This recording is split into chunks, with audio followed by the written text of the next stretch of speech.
wonderful. Well, guess what? It's part of Earth. It's part of the life on Earth. It's part of the life on Earth. And we're looking at the truth of the life on Earth. So maybe you should think about that as you continue to listen to me explain this. Now, it was because the people had to go in, and this is why they were getting battle-hardened. And this is why this event that I'm about to tell you was happening. The people had to go in and take possession of the land, the promised land. They had to take possession of it. It was being run by giants, by things that if we saw them today, we would probably crap in our pants. They're just like some freakazoid beings. But they were everywhere. They were everywhere. I mean, a tiny little remnant of it was that guy that David and Goliath, you know, the story, the giant story. He was probably one of the ones that didn't get killed in that deal because he was not big enough, or maybe he was a tiny little one and got away with it or something. Who knows? I don't know. But understand something. These beings that were in the land that needed to be possessed, that Yahweh had set up the children of Israel to go in there and possess the land. These beings were not regular humans like us. They weren't. They were very different. They were big giants. They were like really scary. They had really freaky frequencies because their DNA was not kosher. And when I say kosher, I don't mean that in the Jewish sense. I mean that in the, modern lingo sense. Maybe I should not use that word. But they were not conducive to be living on this planet. That's why God determined, okay, you know what? You're going to possess this land. You're going to kill two birds with one stone. You're going to possess this land because I'm going to do great stuff in this place and align this planet to my purposes. But also, while you're doing all this possessing the land stuff, you're going to wipe out this vibrational frequency that is caused by this DNA stream because it's doing horrific crap. It is setting up these horrific paradigms and doing this horrific crap, and it is affecting everything. Males, females, children, animals, dogs, goats, you name it. It's affecting everything. Remember this. Please remember this. You cannot look at life on Earth and ignore the physics. You cannot ignore the vibrational frequencies. And that's what Christianity has done. That's why I'm presenting this form of Christianity to you now, because this is life on Earth, and we need to take these things into consideration because we really are going to move into a new time, probably shorter than you can imagine, because this old time right here, this current paradigm, is really something's about to happen, okay? Now, I'm not some guy that's going like, I'm the prophet Daniel, or I'm the prophet Ezekiel, here's what's going on. You want to find it? Go to YouTube, man. They got people saying that, okay? I don't know. I really don't know. But I can read the writing on the wall, all right? And the writing on the wall says, hey, it's not going to be too long till this thing starts coming down. We need to be empowered. We need to be empowered. That's why I don't want Christianity to just be dismissed by regular people. These are my people, 21st century people of Earth in all cultures. These are my people. I'm talking to you. You're with me. You're my people. You're not with me. I'm sorry. That's a horrible way to say. But I consider myself with you. And I consider myself part of the group of, I'm 21st century human on planet Earth right now. I don't care what part of the world you live on, and I don't care what you look like. Doesn't matter to me in the slightest. We're looking at life from the four components. We're looking at life from the frequency, from the vibrational frequency of the four components. That's why we need to see this. That's why we need to see what was in the land at the time it needed to be possessed. And that's why we need to see, hey, look, the frequency, the vibrational frequency of these really weird strain of DNA beings, They were affecting the land. They were affecting the populations. They were affecting everything. And I mean everything was being affected. You know? Everything. Think about that for a moment.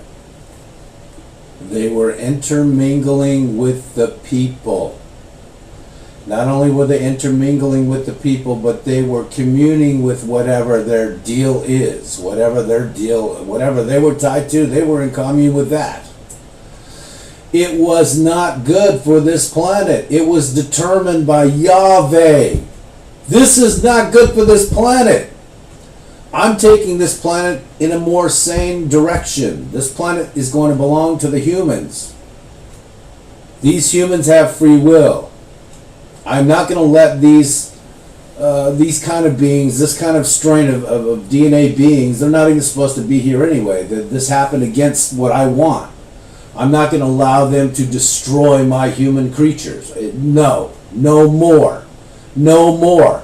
Look at how horrible these paradigms are. Look at how just, it's disgusting what's happening in the paradigm. You better believe something. When an angel or a high-level being from another dimension, like a heavenly dimension, opens a dimension and says, and we're going to talk about dimensions a lot more when we get to the book of John, okay? Because that's going to explain salvation. Come up and be saved to you so well, you're going to freak out. You're going to go, oh my God, of course. All this other stuff I don't know about. I'm just telling you my perspective, okay?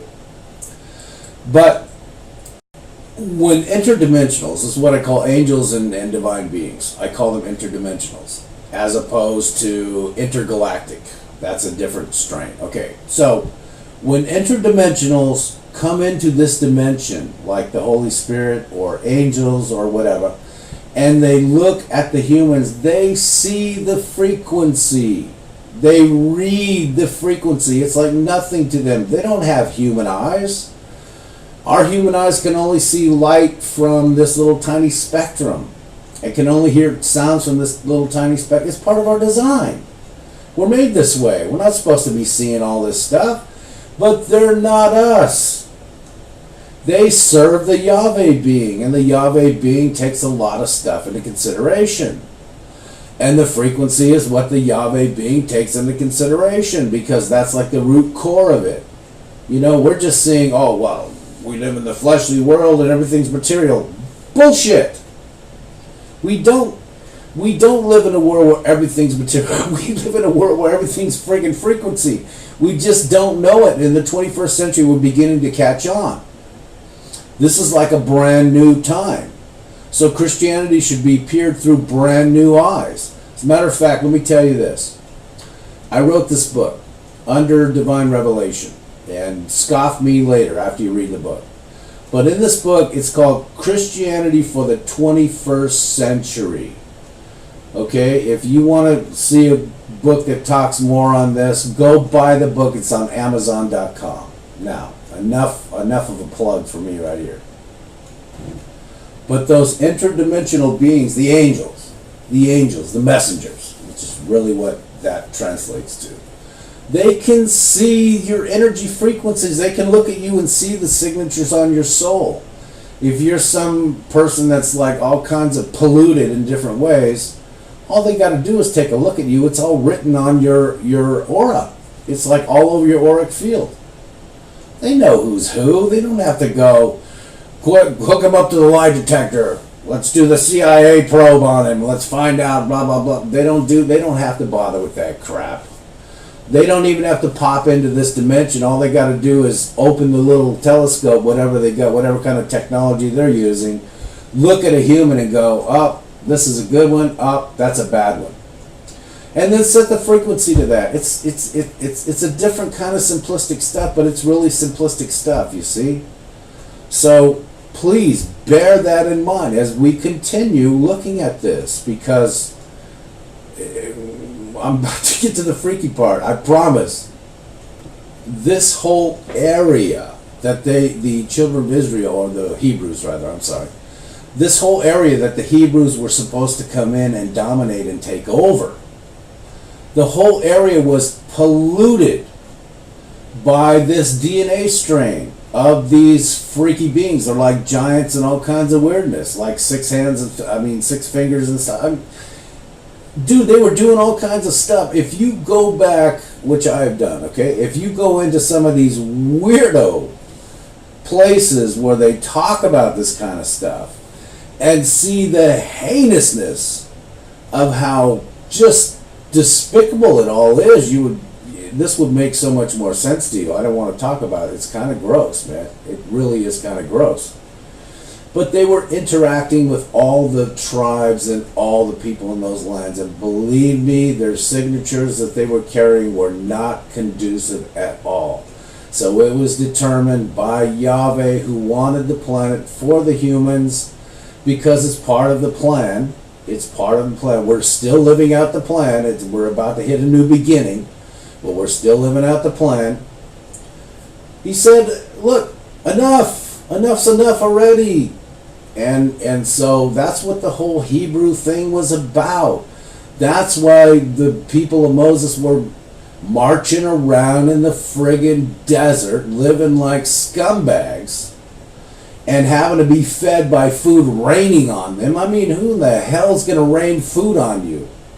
I mean, that's crazy. Wait, breakfast! Bing, bing, bing, bing, bing, bing, bing, bing. It's time for breakfast, kids! And here comes a manna rain. There it is. Okay, go get your food. Go get your food. Here you go. Yes. Okay, you're fed. I mean, think about it for a moment. Like, think about it through 21st century eyes. And think about how freaky that is. And think about your living in that experience. Now let's jump to the really scary stuff. Because these people were being prepared for battle. Like killing, like getting rid of these squatters from another DNA strain that didn't belong on this planet, but we're here anyway. And God said, no. This planet now belongs to the humans. The humans are authorized. The humans are recognized as their own species. And they belong to the earth, and the earth belongs to them, and you don't belong. And look what you're doing. So you're going out, and you've already polluted all of these other humans. You're not going to pollute the whole world. Screw you. I'm going to fix you up. And that's what happened. So, to prepare the children of Israel, and look at the time. I got to go into the next one. To prepare the Hebrews. Why do I keep calling the children of Israel? To prepare the Hebrews for this takeover of these really scary beings in this land called the Promised Land.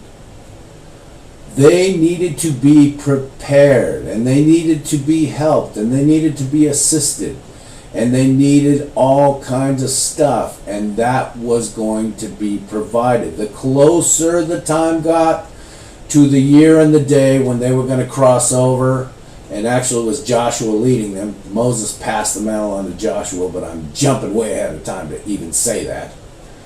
The closer they got to that time, the more realistic this thing I'm about to tell you got, the more powerful it got. And it really is some scary crap.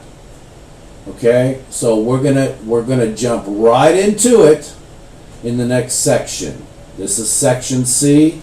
We're going to end section C. We're going to begin section D.